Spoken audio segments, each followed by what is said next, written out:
Doctor प्रकाश हिंदुस्तानी साहब, अब आप सुन रहे थे जी। प्रदीप भाई ने भी जो आनंद रतन सिंह साहब ने भी जो कहा, और मुझे एक बात बड़ी जो है ना वो उसमें एक पॉइंट मुझे बड़ा वो लगा कि संजय सिंह एक ऐसी कड़ी है आम आदमी पार्टी की जो कि सभी पार्टियों से उसका जो उनका सामंजस्य है वो बहुत बेहतर है।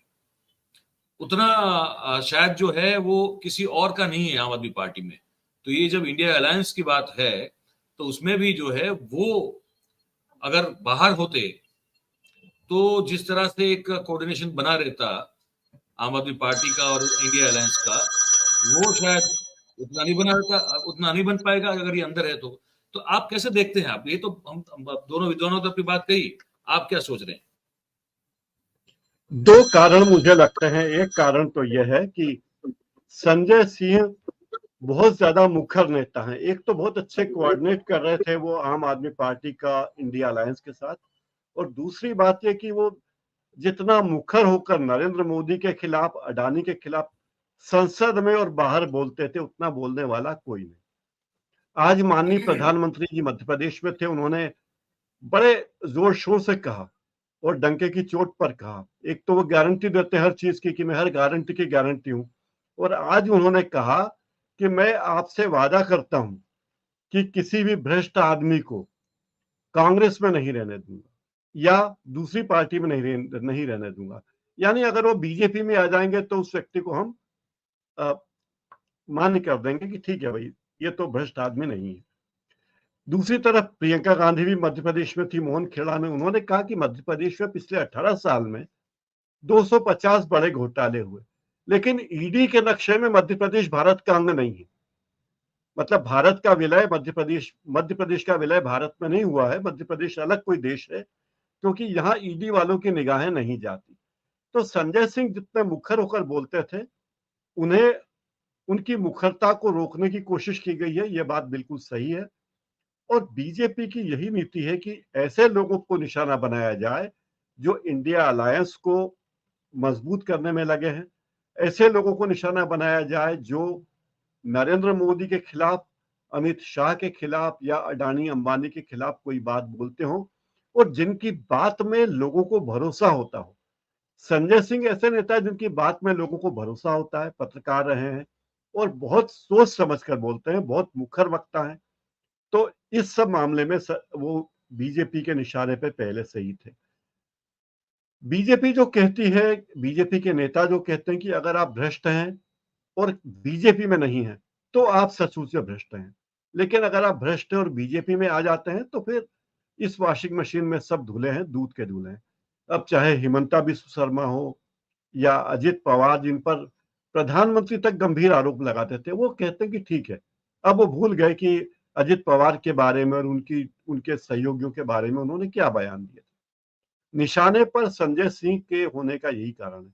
और जिस तरीके से न्यूज क्लिक पर छापे पड़े, पत्रकारों की गिरफ्तारी हुई, पत्रकारों को डराया जा रहा है, उससे एक ही बात तय है कि बीजेपी के निशाने पर वे लोग हैं जो उसकी सत्ता प्राप्ति की राह में बाधा है, जो बीजेपी को एक्सपोज करते हैं, चाहे वे पत्रकार हो, चाहे नेता हो, चाहे और कोई भी व्यक्ति हो, सोशल मीडिया पे एक्टिविस्ट आदमी हो। उन्हें वो व्यक्ति बिल्कुल पसंद नहीं है जो खुल के बोलता है और बीजेपी को उससे नुकसान हो सकता है। तो बीजेपी को लगता है कि देखिए, हम तो बिल्कुल दूध के धुले हैं, और अगर आप हम देखिए, पूरे पश्चिम बंगाल में, महाराष्ट्र में, झारखंड में, छत्तीसगढ़ में, जहां जहां पे विपक्षी दलों की सरकार है, विपक्ष की सरकार है, वहां ईडी और सीबीआई की सक्रियता बहुत ज्यादा है। यानी वे राज्य अभी भारत की मुख्य धारा में नहीं मिले हैं। और जो जो नेता जिस तरीके से जितने मामले जांच के आते हैं, उनमें सब में नेताओं को दबाने की कोशिश होती है। शिवसेना के नेता संजय राउत को देखिए, संजय राउत को भी ईडी ने गिरफ्तार किया था, और एक पुराने मामले में, गोरेगांव के सिद्धार्थ नगर मामले में, उन्हें गिरफ्तार किया गया था, लेकिन उन्हें सशर्त जमानत मिल गई। तो उन्होंने कहा कि महाविकास अघाड़ी सरकार न गिराने पर जांच एजेंसियों ने उन्हें परेशान किया। यानी सरकार गिराइए, हमारे साथ आइए। जब महाराष्ट्र में सरकार गिर गई तो बीजेपी को चैन आया और कहा कि ठीक है, ये बीजेपी की सरकार चिदम्बरम जैसे वरिष्ठ आदमी को, जो 80 साल से अधिक की उम्र के हैं, जो इस देश के कई महत्वपूर्ण पदों पर रहे हैं, उन्हें गिरफ्तार करके जेल भिजवाने में पीछे नहीं हटी। जेल में उन्हें यातनाएं परेशान करने में जो सरकार पीछे नहीं रही, उस सरकार से अपेक्षा क्या करें। हिमंत विश्व शर्मा और उनके साथ कितने सारे लोग थे जो शारदा चिट फंड घोटाले में थे, सीबीआई ने छापे मारे थे, लेकिन चुनाव हो गए, उन्होंने दल बदल लिया तो बहुत अच्छे हुए। नीतीश कुमार की सरकार का जब फ्लोर टेस्ट था, तब उनके खिलाफ छापेमारी शुरू हुई। लालू यादव के करीबी माने जाने वाले सुनील सिंह, अशफाक करीम, सुबोध राय, फैयाज अहमद, सब सीबीआई और ईडी के निशाने पर है। यानी जो विपक्ष में है वो हमारे निशाने पर है। हेमंत सोरेन ईडी के निशाने पे, क्योंकि वो झारखंड के मुख्यमंत्री हैं और नरेंद्र मोदी और अमित शाह से भी उनकी नहीं फलती। कांग्रेस के नेता जो छत्तीसगढ़ में, उन पर भी लगातार ईडी के छापे पड़ रहे हैं। छत्तीसगढ़ में भी चुनाव होने वाला, तो वहां भी छापे डालने जरूरी है। तो वहां भी शराब घोटाले की बात करके कांग्रेस के नेताओं को जेल में डाला जा रहा है, परेशान किया जा रहा है। यहां तक कि कांग्रेस का जब अधिवेशन होने वाला था, उसके ठीक पहले इस तरह के छापे मारे गए। तो छापेमारी, ईडी, जेल, ये हमेशा से सरकारों के निशान, सरकारों के हथियार रहे हैं। लेकिन जिस तरह से सोशल मीडिया एक्टिव है, लोग जानते हैं, खबरों की असलियत जानते हैं, इसलिए मुझे लगता है कि 2024 में ये दांव नरेंद्र मोदी की सरकार को महंगा पड़ेगा और इसका उल्टा असर होगा, ये बूमरैंग होगा। मयूर जी। जी, बिल्कुल, बिल्कुल। प्रकाश जी, ये सब बातें हो रही है आपका, मुझे एक जी चीज़ मयूर भाई। आपसे, मुझे एक चीज़ ये भी समझनी है। आप सब जानते होंगे, आपने यहाँ गुजरात में तो शुरू हो गया है। अब एक तरफ तो हम संजय सिंह की बात कर रहे हैं, ठीक है, लेकिन इसके साथ-साथ जो ऐसे बहुत सारे मुद्दे जिस पर भी जोड़कर बात करनी चाहिए, ये एक तरफ रेड हो रही है, विपक्ष के लोग जो है वो या तो डाले जा रहे हैं जेल में या तो जेल में भेजने की तैयारियां हो रही है। इसके साथ-साथ अगर मैं गुजरात की बात करूं तो यहाँ शौर्य यात्राएं निकल रही हैं, शुरू हो गई है। शौर्य यात्रा, जो किसी भारत पाकिस्तान के बॉर्डर पे नहीं निकल रही है, ना भारत चीन की बॉर्डर पे निकल रही है, लेकिन निकल रही है हमारे गाँव में, अलग-अलग गाँव में। और वो निकल रही है मुसलमानों के मोहल्लों से, मस्जिद से बिल्कुल निकलते हुए, और फिर हाथ में कुछ हथियार, कुछ डंडे, कुछ गाली गलौज, ये सब हो रहा है। ये शौर्य यात्रा, इसका क्या मतलब निकलेगा? मतलब किस तरह का शौर्य है और कौन दिखाना चाहता है, किसे दिखाना चाहता है? एक शौर्य दिखा रहे हैं, सबको पकड़ रहे हैं, जेल में डाल रहे हैं, ठीक है, और ये एक और शौर्य यात्रा निकल रही है। इस शौर्य यात्रा का मतलब यह है कि हम हिंदू वोटों का ध्रुवीकरण कर रहे हैं। सारे हिंदू एक जैसे हैं, उनका मानना है, और वो बलिदानी हैं, शूरवीर हैं, और उनके शौर्य की गाथा को याद करना बीजेपी की आदत में शुमार है। बीजेपी उन लोगों के शौर्य को याद कर रही है, बताने के लिए कि तुम बहुत शौर्य वाले लोग हो, महाराणा प्रताप के वंशज हो, रानी दुर्गावती के वंशज हो, तुम्हें अपनी बहादुरी पर फख्र करना चाहिए, नाज करना चाहिए।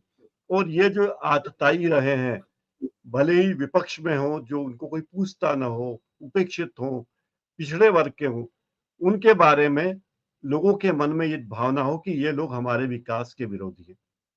और यही बातें शौर्य यात्रा, धार्मिक यात्रा, और जिस तरह के जुलूस निकल रहे हैं लगातार, भी उनके नाम अलग अलग हो सकते हैं। विकास यात्रा कहीं नाम है, कहीं तो उपलब्धियों के नाम पर कोई नाम रख दिया है। तो पूरे देश में इस तरह बीजेपी यात्राएं निकालती रहती है, और उद्देश्य एक ही है कि जो लोग बीजेपी को नहीं मानते, उन्हें आतंकित करना, या ये बताना कि हम बहुत शक्तिशाली लोग हैं, हम सत्ता के साथ हैं। ये उनका एकमात्र लक्ष्य रहता होगा। इसके अलावा तो कोई और शौर्य उनमें देखा नहीं हमने। आजादी की लड़ाई में कितना शौर्य था, ये सब लोग जानते ही, इतिहास में वहां तक जाने की जरूरत नहीं है। आपातकाल में जो शौर्य देखा लोगों ने, ये देख लिया कि आपातकाल में ये लोग जब जेल गए थे तो इन्होंने कितना शौर्य दिखाया था। और वे सारे लोग अब स्वतंत्रता सेनानी की तरह सेनानी कहे जा रहे हैं। लोकतंत्र सेनानी इन्हें नाम दिया गया। और ये मध्य प्रदेश में लोकतंत्र सेनानी 50,000 रुपये महीना पेंशन पा रहे हैं। तो बिना कुछ, अगर वो एक दिन के लिए भी गए हैं जेल इमरजेंसी में, तो 50,000 रुपये महीना आजीवन उनको मिल रहा है। तो ये शौर्य की कीमत वसूलना जानते हैं, और ये शौर्य इसलिए है कि हम सब मिल जाएं, और अपना शोरी करें, इसके अलावा मुझे कोई और बात लगती नहीं। एक बात और मुझे लगती है, जो आपने विपक्षी नेता जेल में होंगे वाली बात कही कि 2024 के पहले विपक्षी नेता जेल में होंगे। विपक्षी नेता तो जेल में ही होंगे, वे नेता भी जो बीजेपी में हैं, लेकिन प्रधानमंत्री नरेंद्र मोदी के साथ हाँ में हाँ नहीं मिलाते, उनके ऊपर भी कम तलवारें नहीं लटक रही हैं। अगर आप देखेंगे तो सुब्रमण्यम स्वामी जैसे लोग, नितिन गडकरी जैसे लोग, उन्हें प्रकारांतर में तरह तरह से परेशान प्रताड़ित तो किया ही जा रहा है। और वे लोग कई बार, जैसे नितिन गडकरी कई बार ये राय व्यक्त कर चुके हैं कि मैं राजनीति से कब हट जाऊं, मेरा भरोसा नहीं।